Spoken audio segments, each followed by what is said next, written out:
ছোট্ট একটা ট্র্যাজেডি বলবো। সেদিন আমার সাথে কি হয়েছিল।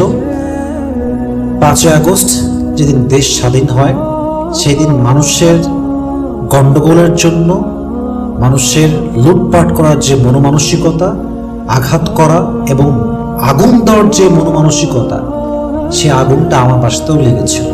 বাট এই আগুনটা আমার বাসায় দেওয়া হয় নাই, পাশে দেওয়া হয়েছে বিধায় আমার বাসায় আগুনটা ধরে। সেই দিন আমি বাসায় ছিলাম, আমি অন্য জায়গায় থাকি, আমার আব্বা আম্মা অন্য জায়গায় থাকে। হঠাৎ করে আমার ফোনে কল আসলো, আমার বোন কল দিয়েছে। কলটা ধরে আমি শুনতে পাচ্ছি আমার বোন প্রচণ্ড চিৎকার করতেছে, কান্নাকাটি করে অবস্থা খুবই খারাপ। I was so happy because আমরা জাস্ট এই তো সংবাদ পেয়েছি, দেশ স্বাধীন হয়েছে, দেশে আমরা একটা সুন্দর রাজ্য পেতে যাচ্ছি। আমি খুশি ছিলাম সে সময়। জাস্ট ঠাস করে আমার বোনের কল পেয়ে আমার সবকিছু কাঁপাকাঁপি শুরু হয়ে গেছে।